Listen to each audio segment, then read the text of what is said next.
So how can play help support your child's language development?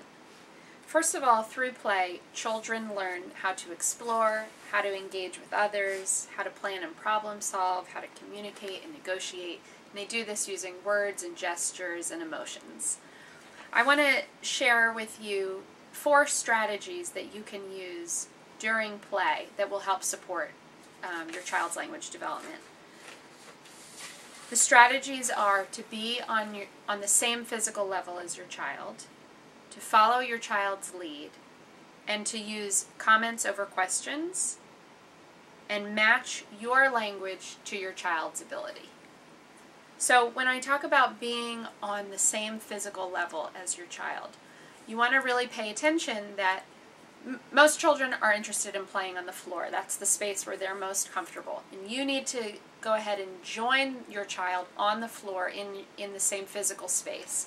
This allows you to tune into what your child's doing. It allows your child to see your face. And sometimes being on the same physical level means even more than just sitting, because obviously when you sit, you're still at a higher level than your child. If you're finding that your child is not tuning in enough to you and your facial expressions during play, think about going even lower. Sometimes you may even need to be laying down on your tummy and have your head in your hands just to have that ability to connect. And that's really important as children are learning and interacting with others, having that face-to-face. There's a lot of information that's shared through facial expressions.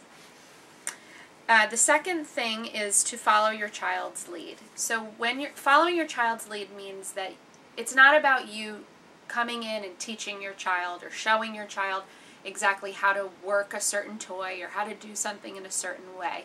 You want to take whatever it is that they're doing and just join in with what they're doing and where they're at. So if a child is even playing with a toy in maybe even a slightly unusual way, go ahead and imitate. Try doing the same thing as a way to connect with your child. Following your child's lead means that the language that you're now going to be using is directly related to what your child is most interested in. And you're communicating through your actions to your child, what you're doing is interesting to me as well, and what you do is important to me, and I want to share it with you. You're not taking over and taking the lead, you're following your child's lead. The third strategy is to use comments over questions. So it's very common that as parents we ask our kids a lot of things. What's this? It's a pen. Can you say pen? Pen. And that's not a fun way for kids to interact with adults. They know that they're being tested, especially when they know you know it is a pen and you're just asking just to get some engagement and some interaction going.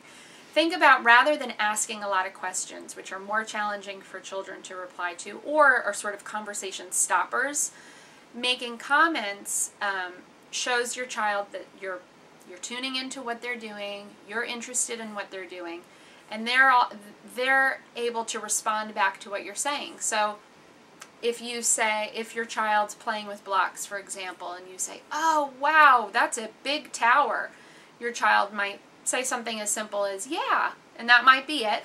Or it might expand beyond that. Maybe your child says, "No, it's a castle." And that becomes an opportunity for a lot more back and forth.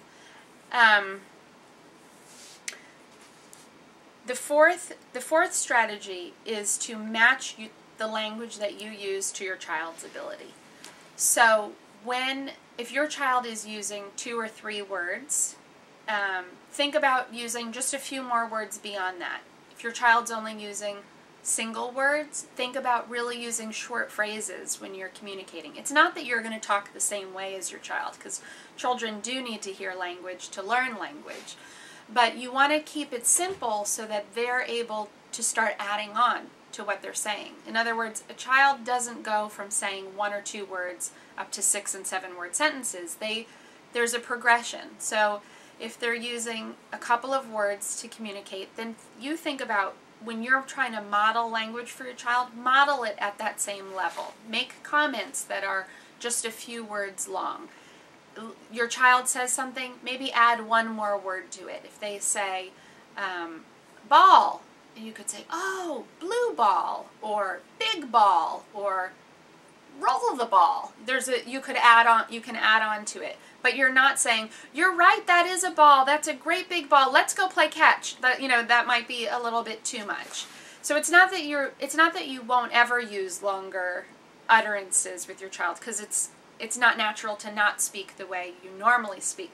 But think about in that time when you're focusing on sitting down and taking the time to play with your child in a 10 to 15 minute period during the day, that you're going to keep your language simple, and you're going to try to just expand a little bit beyond the language level of your child.